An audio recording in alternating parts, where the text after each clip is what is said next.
Hello, freaks, and happy 2025. This episode, like episode 123.5, comes with a bit of a disclaimer.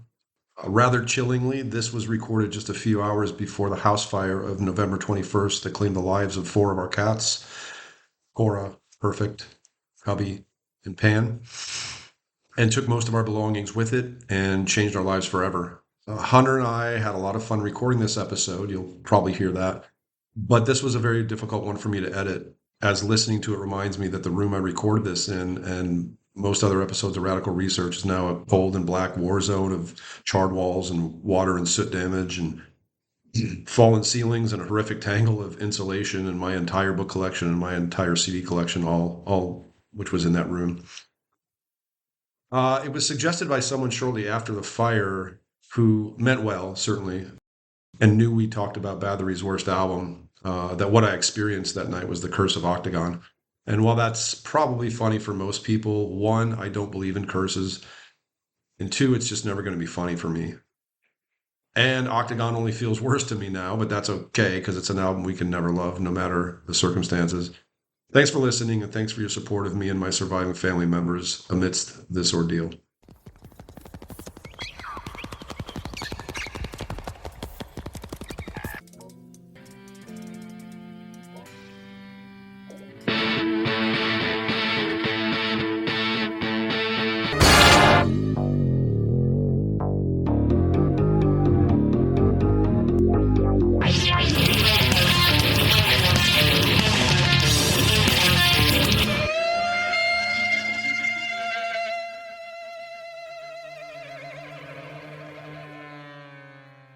Hello, freaks, and welcome to Radical Research, episode 124.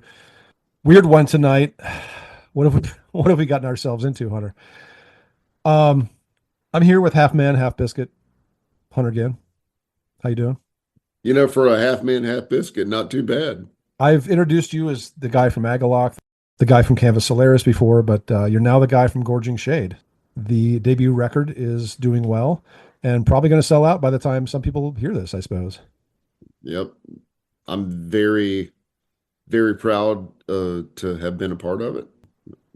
Gail wrote a really fantastic piece of music, and Chris and Nate, not surprisingly, come through with some incredible performances. So, yeah, Now, people, really stoked about it. you should be. People, and I'm a fan, and I don't, I have friends that are in bands, and I don't always absolutely love 100% what they do, but I'm also honest about it. I don't blow smoke up anybody's ass, but I'm a fan of Gorging Shade, and the album hit me pretty quickly, and I love it. And as a Canvas fan, because Would you say that you were gorging on it? I'm, yeah, it's not the only the record in the room, if you know what I mean. But no, I have been listening to it a lot lately, and thank you for that awesome pun. But I'm a Canvas Solaris fan, and this is Canvas Solaris and another guys, but I don't think it's not. I don't know how you guys aren't really marketing it that way, simply because it is such a different entity. The ability is there, the high ability, the high creativity is there, but it's such a different sort of thing. I mean, people just have to hear it to understand what I'm saying. But I really like the first side, but I've told you this in the last couple of days, and I also told you in a group text with Gail as well. The second side is where it's at. The second side to me is true invention and true Gorging Shade, in the sense of like, oh, we are now, this is our sound. Like it doesn't, like, I can hear more influences on the first side. By the time the second side rolls around and does what it does, at the end of it, I'm like, oh, that's Gorging Shade. That's like, there's like, you guys carve out yourself right there on WAP. Couldn't agree more. Yeah, and I know when I told you that, you said, yeah, I agree. So I'm really glad. I hope that the second record leans in that direction. Well, we'll see, The next thing's going to be a Plague Psalm Gorging Shade split. Mm. And it's going to have Jason Walton and Tanner Anderson involved too. Oh, nice. Okay. Wow. And so we'll see. It's going to be interesting, but yeah, I agree. Like that second side, and like Gail did, so the thing that leads off the second side, the soundscape thing, Yep. that's all Gale. And I just love it to death. I think it's absolutely essential to the record. I completely I think agree. if Yep. anything, anything um, about it that's just token. I really think it adds to the whole journey. Yeah. Couldn't agree. Gorging Shade inversions. Google it, seek it out. Maybe sold out already, but I would think that the interest, because you've had a lot of interest right away, I think hopefully beyond what you've expected. I just feel like 100 copies of that vinyl is not going to be enough. You guys need to press more. And is that a disclosed amount, or should I not say that? Should I edit that? No, that's fine. Yeah, Okay. Yeah, that's 100 copies I, were printed. I think 100, it's going to be sold out pretty quickly. yeah, 100 copies were printed. So I think you guys will maybe want to think about doing another 100. And hopefully it gets I on mean, stream. Yeah. I'm involved. I mean, Yeah. I mean, hey, yeah. I mean, come on. Hey, man. I fuck you mean, gonna 100 copies? Who the fuck I am? Canvas Solaris. Canvas Solaris, where the fuck we parking? Yeah, where the fuck we parking? I'm Yeah, Canvas Solaris. fuck we parking. I don't know if we've told that story on this episode, but I suppose that's only for hardcore radical research fans. If we have, Well, that's, let's not. Let's just get into Bathory. let's get into Bathory. Well, no, we can't, because you know what? As ever, we really want to start this episode for real by acknowledging all of our listeners. We love hearing feedback from you. We get it often, and thanks for your patience if we are a little tardy in a response. Especially gigantic thanks to our Patreon supporters. We add new Patreon members, Timothy Llewellyn, Big Richard Lizardman, and Dan Franks to the growing ranks. Franks and ranks. That kind of rhymes. That's nice. Thank you, guys. If you want to help support what we do the way they are, this encourages us to keep going, to keep doing this week after week after week. Please go to patreon.com/radical research podcast and give any size donation you wish. It's an easy set it and forget it kind of way to show us you like what we're doing. Please also go to radicalresearch.org and pick up Deserts of Hex Volume 2, Hunter's, for lack of a better word, experimental sound journal. My books on Peter Steele and Fate's Warning are still there. Please rate us and review us wherever you listen to Radical Research. You have no idea how much we appreciate that, and you have no idea how much it helps. It allows people to find us, whether we're popping up in their feed more or whatever it is. Please give us a review and rate us wherever you listen to us if you haven't already. Find us again at patreon.com/radical research podcast. And now to the task at hand. Boy, Hunter, like I said at the top, what have we gotten ourselves into? I don't know, man. I feel like you got us into this. I see how I see. Put this shit on you. You blame it on me. I'm here. I would do the same if I were you. I would. First of all, all right. So let's start here. Why would you call it Octagon? Well, 4, 5, 6. It's the 8th Bathory record. That makes it. Yeah, that makes a ton of sense. Oh, well, never mind. All the integrity we have amassed in 124 episodes is now just flown out the window. Leave that in there. I am absolutely leaving that in there. Yeah, no, I was thinking about it earlier. I was like, that's a stupid fucking title. Oh, you kill me, brother. You kill me. I absolutely love it. Okay, so we got that out of the way.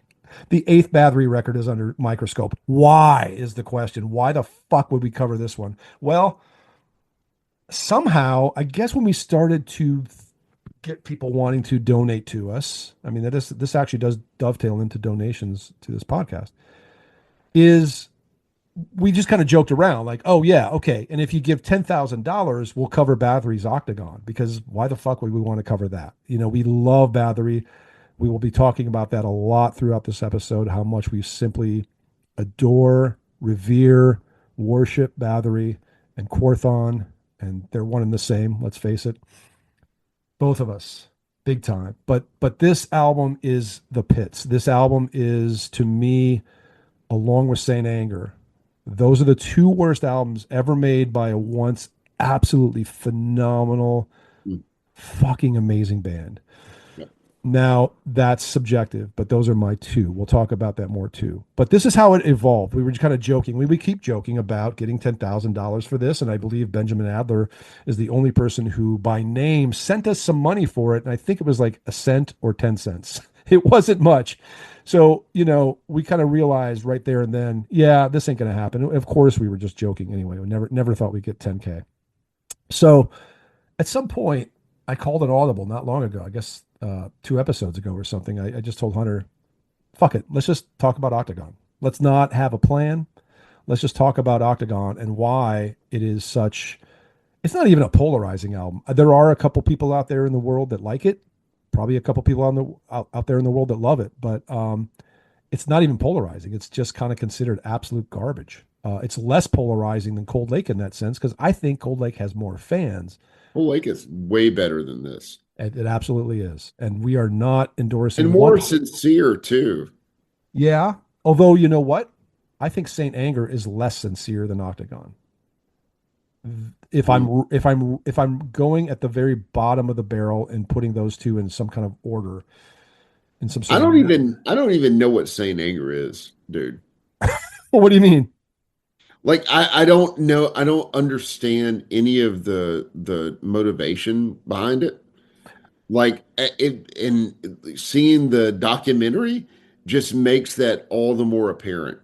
It's Okay. like, okay, look, we're like four guys that don't really understand each other, but we have to eat. And so, like, hey man, I've got a riff, and then I can play drums to that. But wasn't what okay, but if I had never seen some kind of monster documentary, which I have, I wish I hadn't in some ways, Hmm. because if I hadn't seen that, I think I would think of Saint Anger differently, which is this. It was their response, not only to the things you're saying, because of that knowledge of the documentary, but just from hearing it and knowing their trajectory up until that point, I think Saint Anger is them understanding that they've hit a wall with the rock direction. I mean, it's basically the follow up to Reload, right? Which was the second part of Load.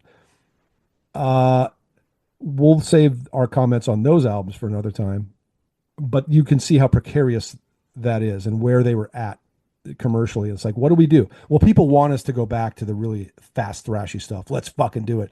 But they did not have an ounce of that in them. They were not there yet.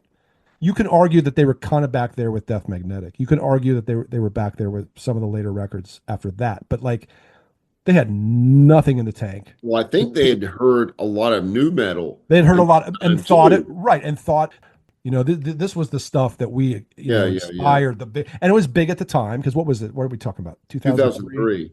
Yeah, But I mean, they 2003. were recording it in like 2002 or yeah. Well, okay, fair enough, but still, new metal is the biggest metal for what it's worth at that time, and that's the path they took was like let's follow in the path of our the people that we inspired or they thought that they inspired or this I don't know it just they followed something that they should have never followed because they simply didn't have it in them and then we get tick tick tick tock and like I'm trying to think of some of the bad lyrics. I haven't listened to that album in a long time. I got rid of it a while back too. Shouldn't. Yeah, but of course the infamous snare sound and Octagon has that as well. Mm. Before we get into Octagon, though, in light of all of this, let's talk about where we were at in our Bathory fandom when this was released. I'd like to hear your story first. So I got into Bathory way late, 1995, and it was through Alicia Morgan and her evangelism in Metal Maniacs. And so it was her review of Quorthon's solo record, which she completely disparaged and thought, how could the person that released Bathory and Bloodfire Death do this? And so Hmm. I ended up getting Bloodfire Death right after that. Okay, so that's your first. Wow, good Yep. good first album to get, man. Yeah, and it blew my mind. I bet it did. Okay, so let's go here. We have no plan for this episode, as we mentioned. We just want to talk about Octagon. Let's see if it was worth $10,000, which I think listeners are finding out it certainly wasn't. But I feel like your entry into it, you're getting there in the peak. In my opinion, Blood, Fire, Death is the greatest Bathory album of all time. And there are other fucking great ones. Those first six are all amazing. It's just a matter of degrees. I would say, for me, Under the Sign of the Black Mark's my favorite. Easy second for me. Dude, that thing is Yeah. unbelievable. Absolutely unbelievable. That's probably my favorite. Yeah. Right. Okay. How did you respond to the Viking records that came later? And I don't like to pigeonhole them too much, but we'll just call them the Viking records. It was the vocals that took some time. I can see that. Love the music, and not so much for Hammerheart, but Twilight took some time. Okay, now let me jump in there because I think I can at least elaborate.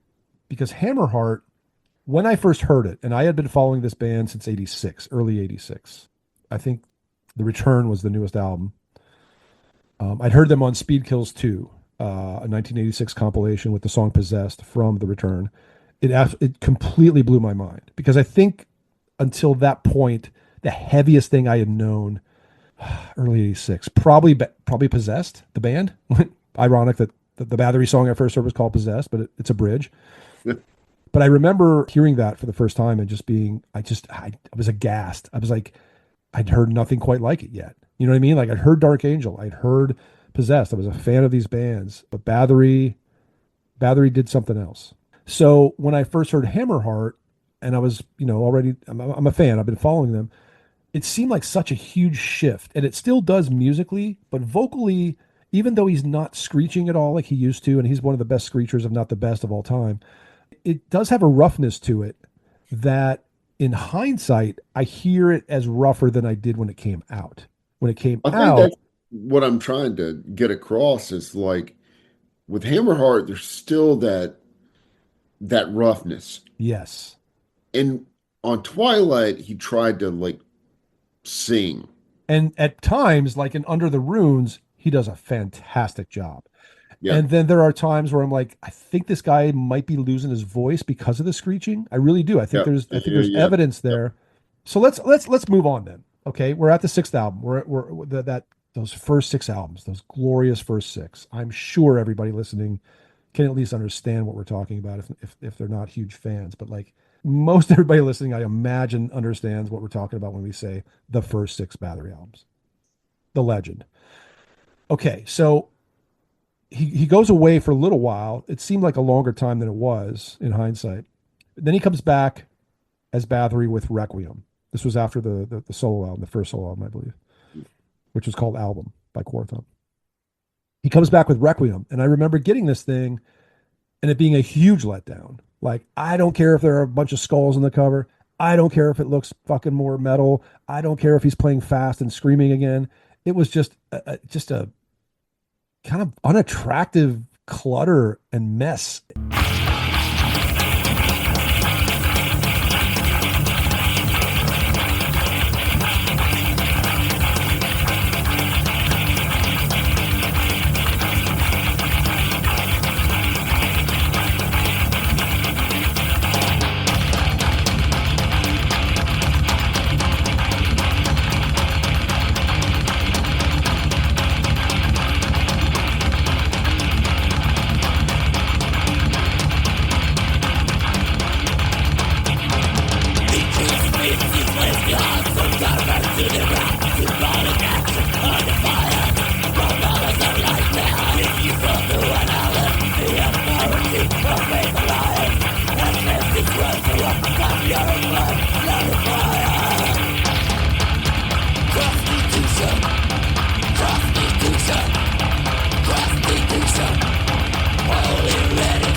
What's your take on Requiem?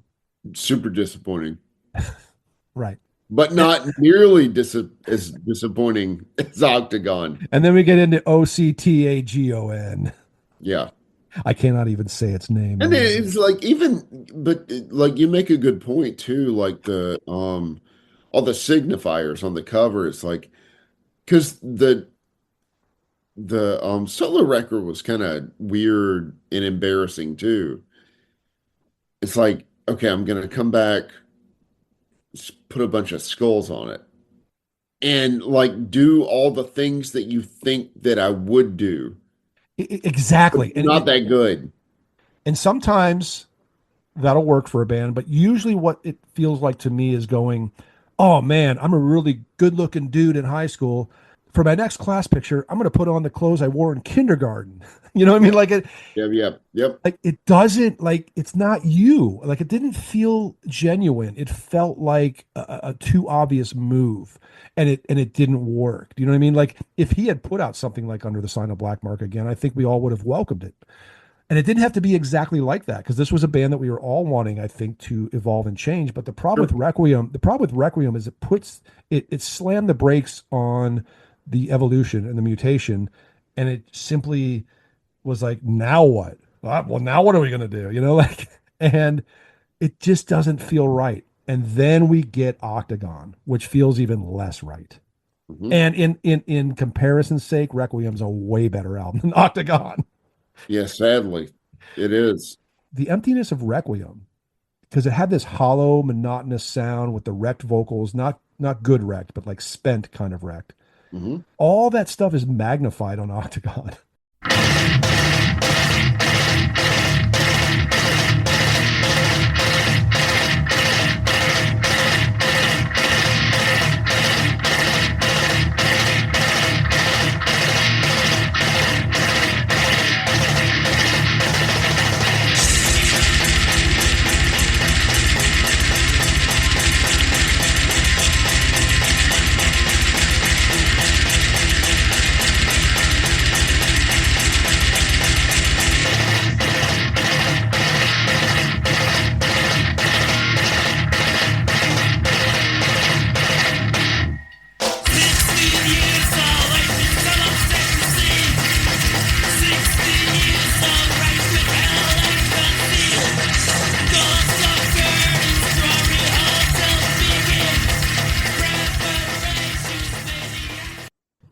To me, a lot of Octagon sounds like somebody that is worshiping way too much Pantera. Ooh.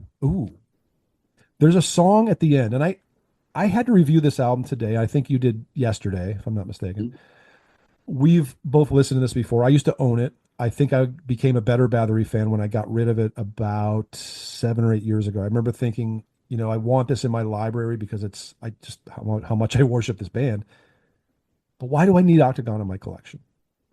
Why do I need this? And it made me feel I remember taking it physically out of my CD rack and going, this feels better. Like I feel like a better Bathory fan. Oh yeah. The quotient of my great Bathory records on my CD rack just went up. It's the same thing as Virtual 11 by Iron Maiden, an album I despise, by a band I absolutely love. And I don't need that. Like I remember getting rid of it a long time ago and thinking, yeah, that was the right move. That was the right move. What I wanted to say though was this album later in the sequence called Schizianity. Nice title. One thing that characterizes that, the phrasing is just so bad. And then you get this generic groovy slacker metal riff, and you mentioned Pantera, but that's not Quorthon, that's not Bathory. And it's weird that there would be anything Pantera-ish on this album, but there is, and you make a really good point.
And what was this? When did this album come out? This was 95. 95.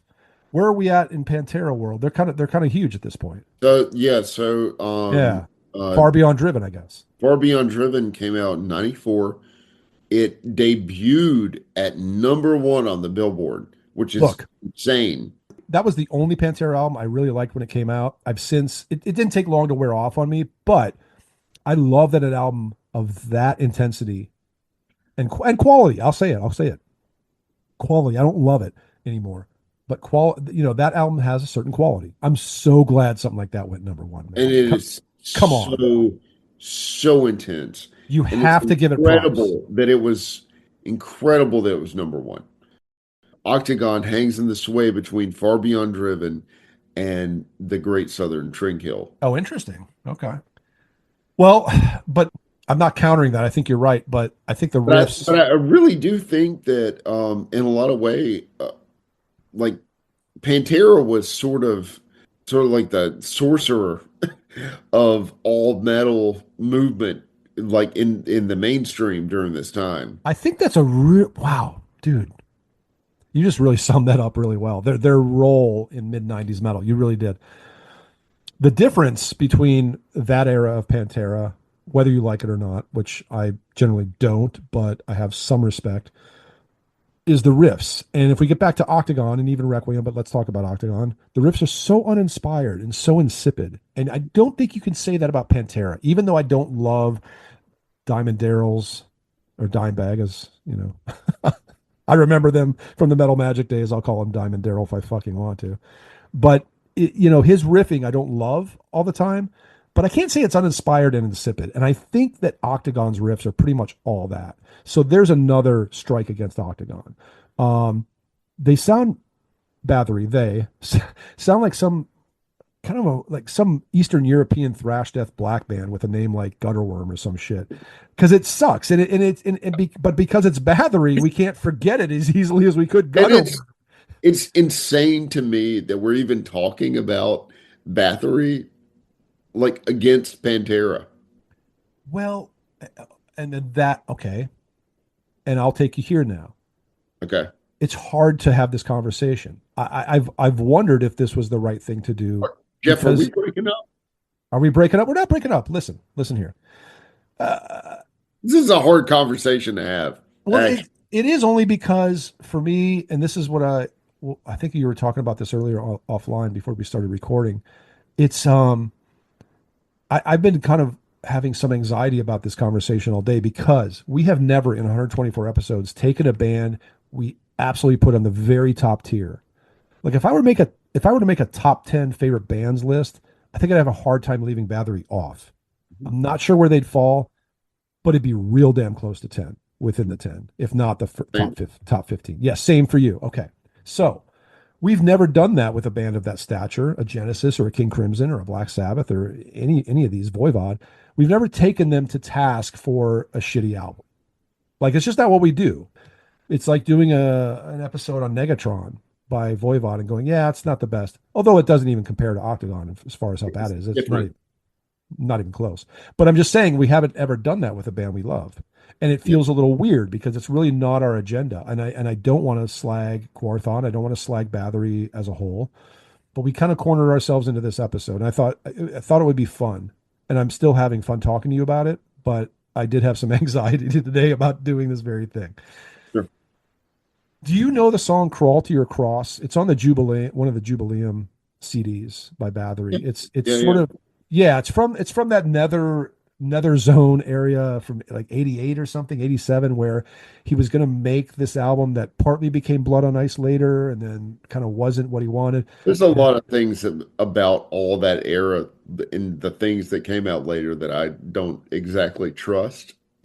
Well, okay, and that's another thing to talk about a little bit is how Quarthon, along with Kiss, were probably the two greatest bands who completely whitewashed and overwaxed their history. Like they would tell lies. Like I still to this day don't believe. God, let him rest in peace, Quarthon, Ace Shoot, Thomas Forsberg, whatever name we want to give him. Let him rest in peace. But I still don't believe to this day he'd never heard Venom. when he formed I mean, Bathory. come on, man. And then later on, he would say, Come "Oh, on. I heard a couple songs. I never owned an album." Like, Yeah. I don't know. I mean, I can believe he never owned an album, but maybe he wasn't a very Well, physical person. I know. I know. So there's a song called "Crawl to Your Cross," and we're gonna listen to it right now.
That has an element of, I'm not going to say disingenuousness. It's really good. I love it. But I can see why he sort of scrapped it. I don't think it was 100% at the time. I don't think he was quite there. And I think he, when he did Blood, Fire, Death, that was exactly what he wanted to do. So he was always very, very in control of his band's destiny, of Bathory's direction. And the saddest thing about Octagon is how pointless it all seems. Yeah, I mean, I don't know if I would say it's pointless. It seems more desperate than pointless to me. A Yeah. guy that is trying to stay relevant. I guess the reason I call it pointless is because, this is a follow-up to Requiem, which was already, I think, a desperate album, as we kind of Yeah. agreed, but it's much worse. So therefore, to me, it has less purpose. I mean, or it just has less reason to exist. I think we were texting earlier today, way before we started recording. You hate this album. Like you're just flat out, I hate this album. And even though I hate it, I think I have more sympathy for it. It's like a child that I wish was aborted, because that sounds really harsh, but it just should have been shelved. And that's why I kind of consider it pointless. It doesn't. This record for me, and it came out like around the time of like roughly Sepultura Roots, Oh, another disappointment. Huge. just sticks in my gut. Yeah, yeah. I mean, well, look, we're in 95, aren't we? 96, 95. Yeah. This is a tough going era for a lot of bands. Slayer were not putting out their best stuff. Yeah. Even Metallica with I guess Load was about to come out. We could really go down a long a long list here. It's a rough time, man. I mean, but it wasn't. It was like an amazing time. Thank you, because here's what I've always Like, responded for with. all the other, like the underground stuff that you and I were getting into. You need but look to Europe and the independent labels and bands that All put out you stuff. like had to do. And like for me, this is like really one of the best times in metal history. It's But for the bigger bands, um, but look, I mean, the bigger bands were shedding skins, and most of them would stay big. But the thing was, look at what happened in Europe with Opeth. Opeth were underground at the time, but they were the happening thing in 94, 95. Catatonia, same thing. Dissection, same thing. We could keep in the woods, in the woods, at the gates. at the gates. Third Yep. more. We could keep going, because that's all sentenced. That's always my response to people. Amorphous. That's always my response to people who say, "Oh, metal was so dead in the mid '90s." Like, yeah, you don't know metal, because while some aspect of it, as you said, Hunter, the big bands were not dead, but struggling to find footing in this new world, because things change, right? Times change, music changes, Sure. people's sensibilities change. There was stuff in Europe that was just so dead on and focused and creative and new and awesome that remains that way. Like we listen to those old Opeth albums, they're still so fucking amazing. Dude, and I'll say this, and you can blush if you want to, but you had a huge goddamn part of that. Like you took over Metal Maniacs at a time when it was dead, and you like reshaped it and gave light to all these other bands. Well, thank you. That was the idea. I didn't know if I'd be successful or even have enough sway, but as soon as I got there, Mike Greenblatt, God bless him, gave me a lot of freedom. I think he understood I had a good eye and a good ear, and he just was like, "Go for it, dude. I need you." And well, that kind of dives into what I was going to say too. Was like this time in metal was not all dismal, not just because of these heavier, more extreme type bands, but this was the revival of heavy metal. We had Hammerfall, we had Nocturnal Rites. Halloween were going to soon be coming out with some great albums again, and it kept going. And that was stuff I put in Maniacs that I don't think had gotten a lot of coverage in the first great era with Catherine Ludwig. She just wasn't into traditional metal as much as I was, so I really pushed for that stuff. And so I have no effect on how big that stuff got or whatever. I may have turned some people on to some of it, but what I'm saying is like that's where the wave was going. And so I'm always wanting to just crush people who say again, we can get off this point after this. Metal was dead in the mid '90s. Yeah, bullshit. Fuck off. You know what I mean? Like, no, it never really was. No, metal's never dead. It really hasn't. It goes through waves. It goes through shedding of skins. But let's get into Octagon a little bit. I think the worst of the worst is just all of it. But there's some remarkably bad things that I just want to point out before we end this thing. Sociopath, another train wreck of a verse, just like Schizianity. Let's check that out.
Hunter, in your survey of this album, the latest one, how many listens was that for you that you've had under your belt of Octagon? Dude.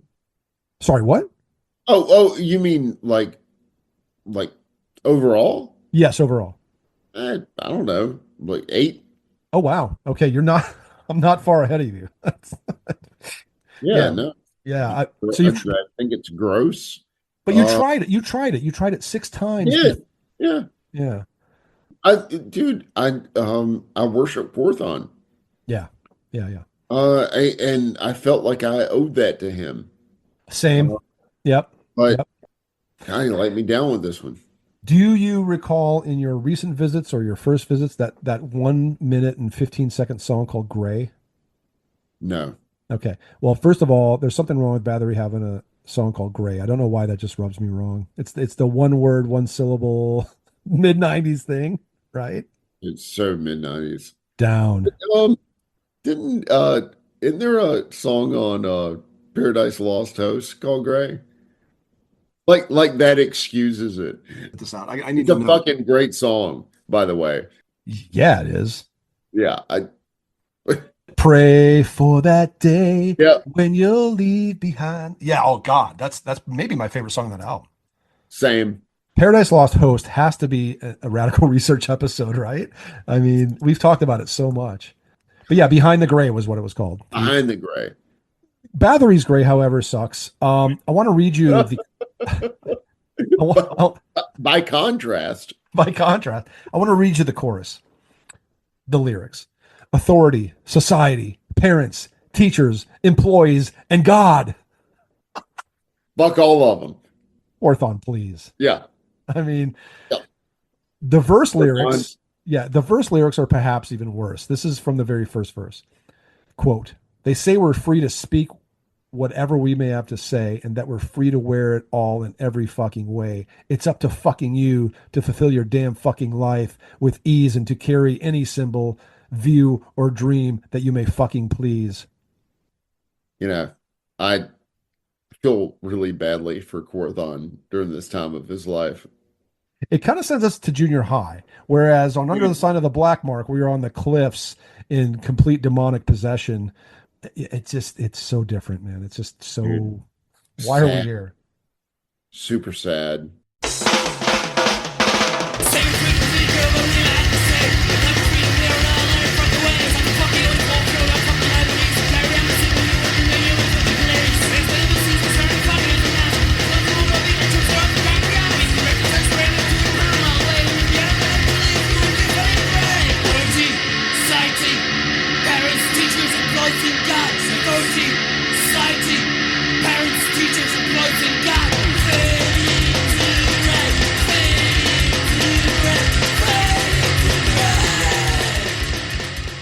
Speaking of listing things in a chorus, just, I guess, to do it and to look punk, here's a listing from Century's chorus, the song called Century. Quote, conservatism, communism, paganism, National Socialism, liberalism, Satanism, Christianity, slavery, anarchy, lunacy, insanity, mediocrity, a sordid century.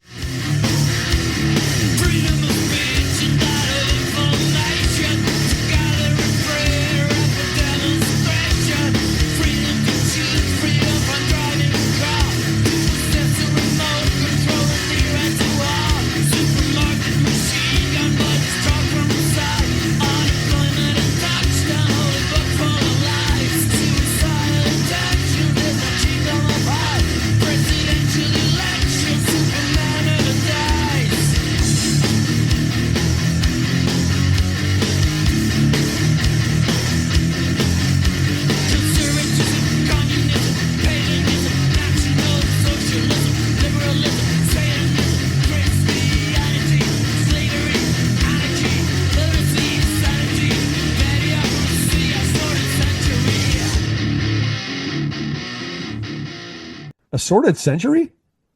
I mean, that's my thing.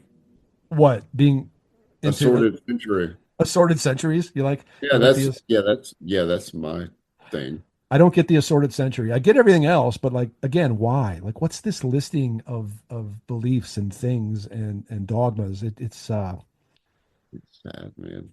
Does it remind you of something that a teenage punk band would put into their chorus? Mm-hmm. Well, why Quorthon? It's like the guy is clearly a genius. Like he literally came up with a genre. Oh yeah, no. I mean, there's no doubt he's a genius. And how in 10 years did this happen? Yeah. See, that's the thing. That's the other thing that I had anxiety about is I don't have any answers. I don't. Maybe Chris Black does. My good friend and our wonderful ally, Chris Maycock, aka Chris Black, who I think it's well known. He's writing a book on Bathory. He's been writing it for a long time. I've been privy to some of it, and I'm really feel privileged to have seen some of it and read some of it. When it comes out, and I know there was a Bathory book released about a year or two ago that I haven't looked at, but I understand is not authoritative. This will be the last and final and all-knowing word of Bathory. It's going to be amazing.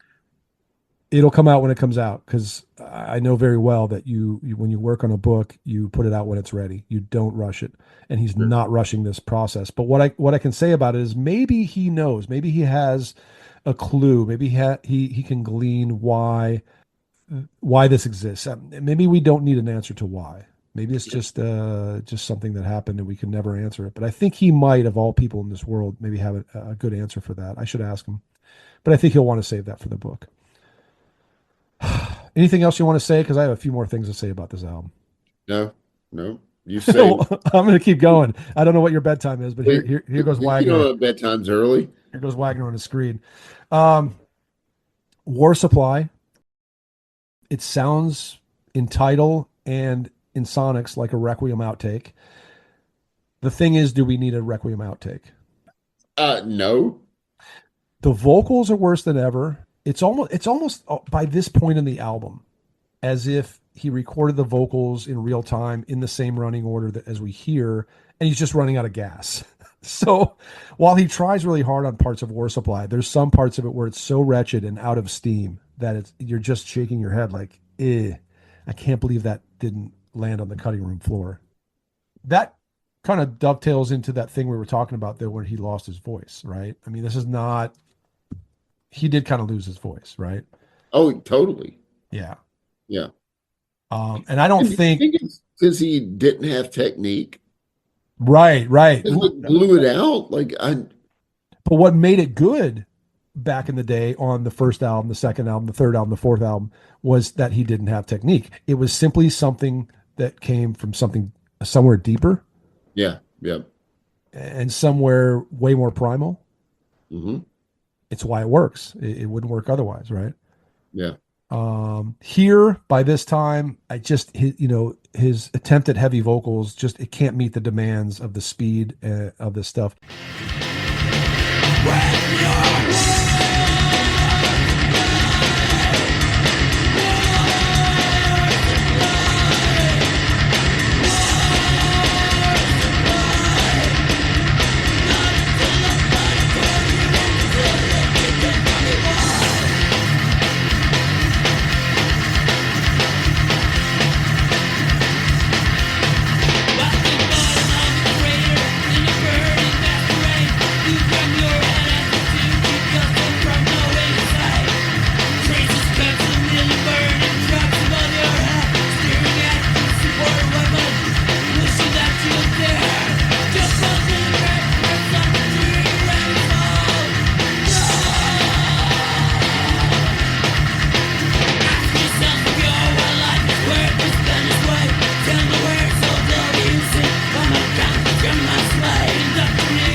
We haven't talked much about the music, really, or the production. Like we've talked about the snare being Saint Anger-ish.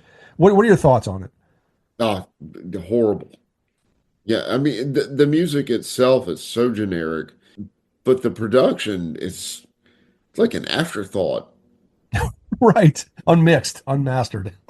Yeah, like everything about it is just sad. Mm-hmm. Chopped up drums. The guitars are all like a really scooped mix.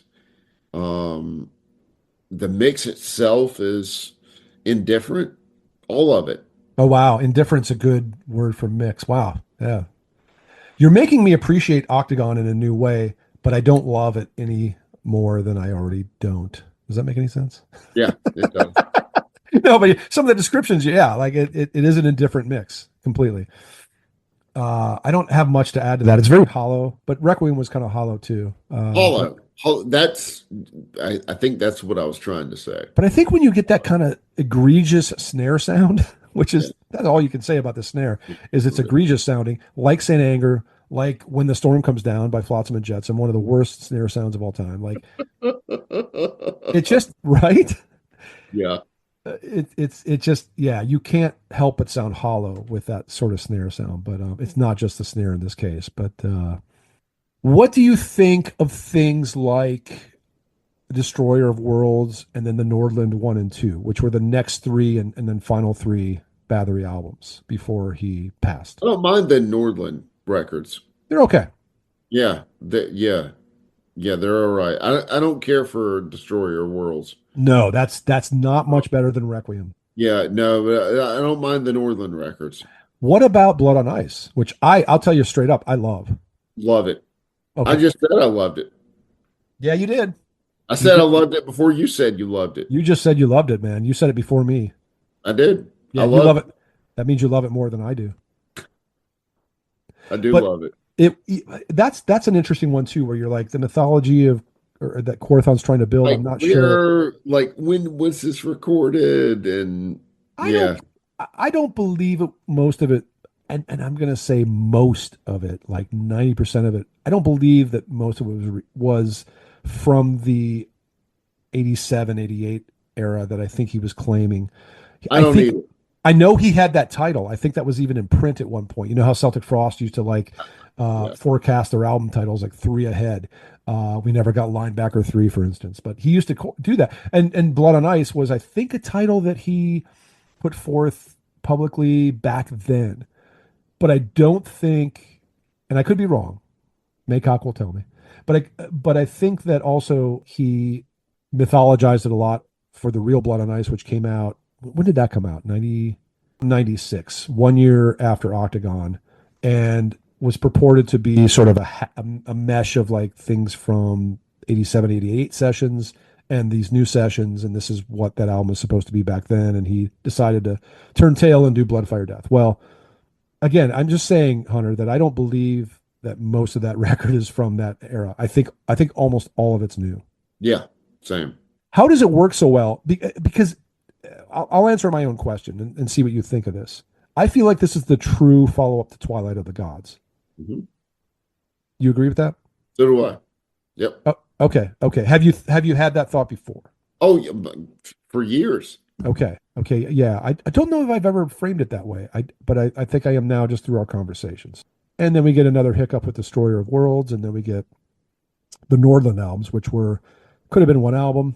I think they're genuine enough, and that's why they kind of work. I don't listen to them often, but I also don't get rid of them. The final original song on Octagon, Judgment of Posterity, the longest song at 5 minutes, 12 seconds. So I guess the epic. Yeah.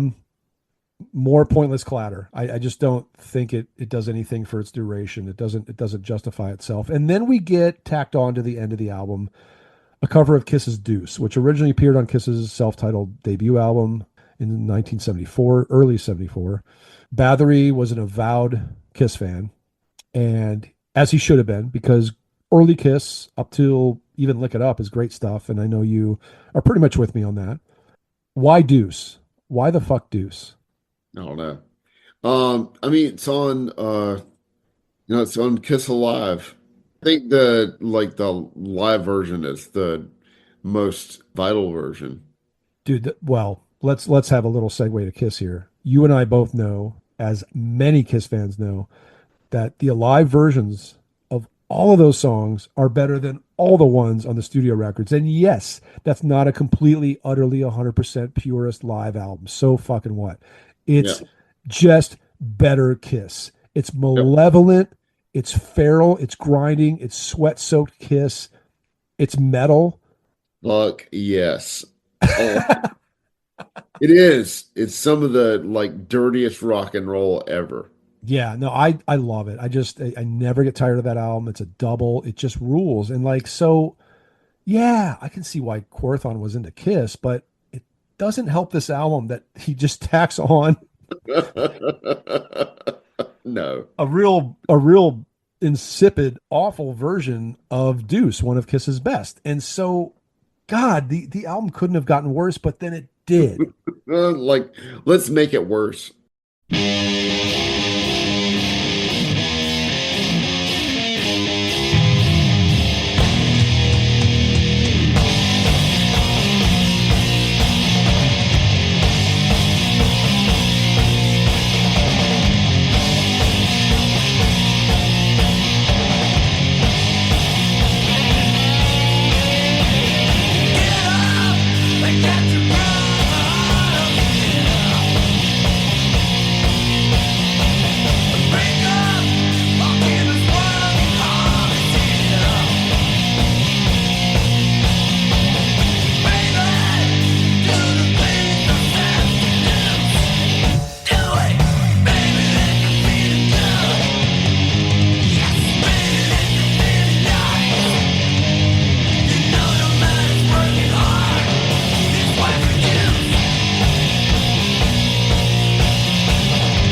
it's even worse than like Death Angels Frolic Through the Park. That's probably radical research fodder and an album that I mostly love, and I think you mostly love that album. Yeah, I do.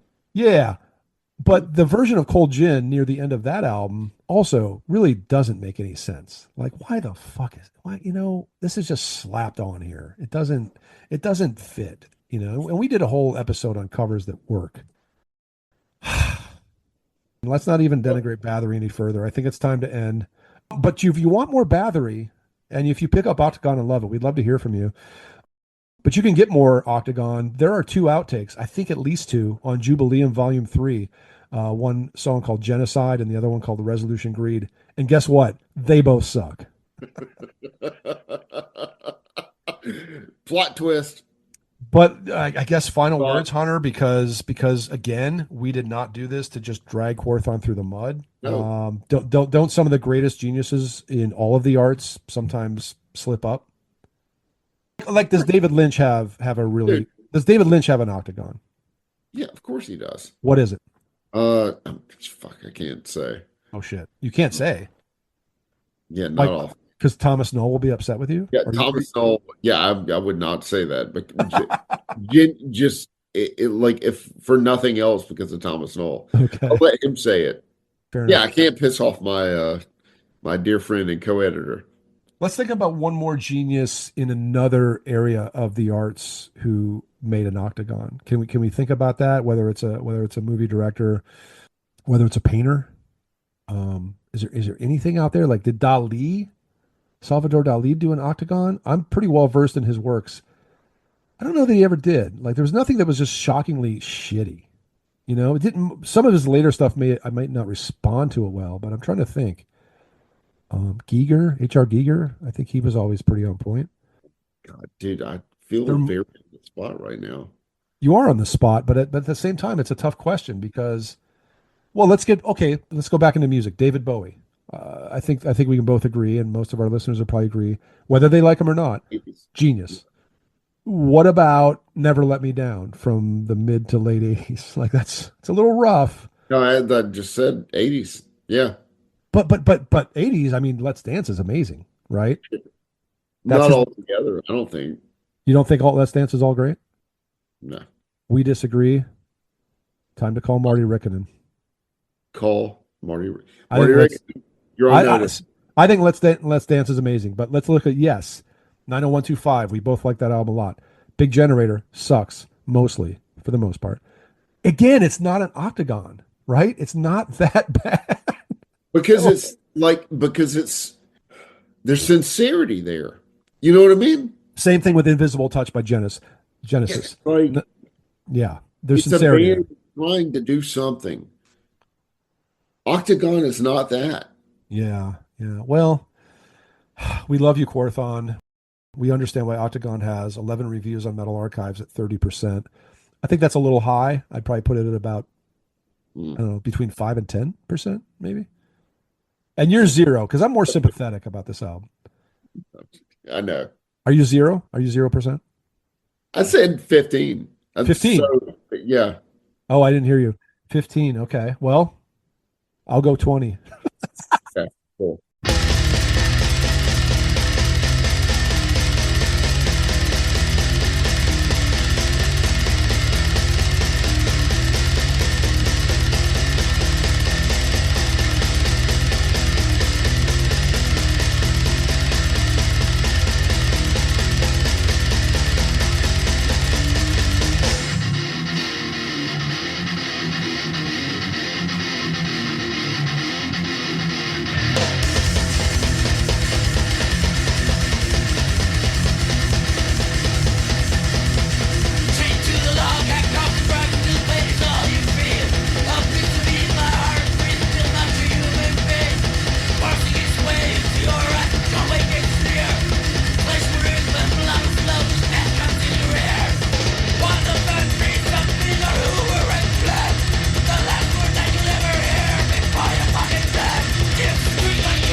Next episode, episode 125, is going to be on Anathema's Eternity, a much more sublime and moving and wonderful piece of music than this thing. I emailed you recently. I was having a late night listen to that and getting really emotional with it, saying I might cry when we cover this thing. Forgive me. I have, my memories to that record are tied directly to you. Oh, really? Dude, that was your first episode, or God, I always say episode, your first issue in Metal Maniacs. Ah, right, Dude, because it came out late 96. I Well, took a fucking well, shit in a toilet in Maggie Valley, North Carolina, reading that review and going, God damn Jeff Wagner. Because I'd bought Symposium. and you'd be like, man, I can't wait to talk about Octagon with that guy 30 Dude, years. I cannot, I tell you what, 30 years hence, I ain't talked about Octagon with this boy. Hilarious. Hilarious, man. Wow. That's some perspective for you. Too much fucking perspective. Too much perspective. Yeah. Quote Spinal Tap. All right, man. It's been fun. I look forward to Eternity kind of getting back on track. And Quorthon, we love you so much. We love you, Corthon. Thank you for your gifts. May you rest If you can hear us out there somewhere. Oh my God, yes. Until we perceive Bifrost, this is Radical Research. good night.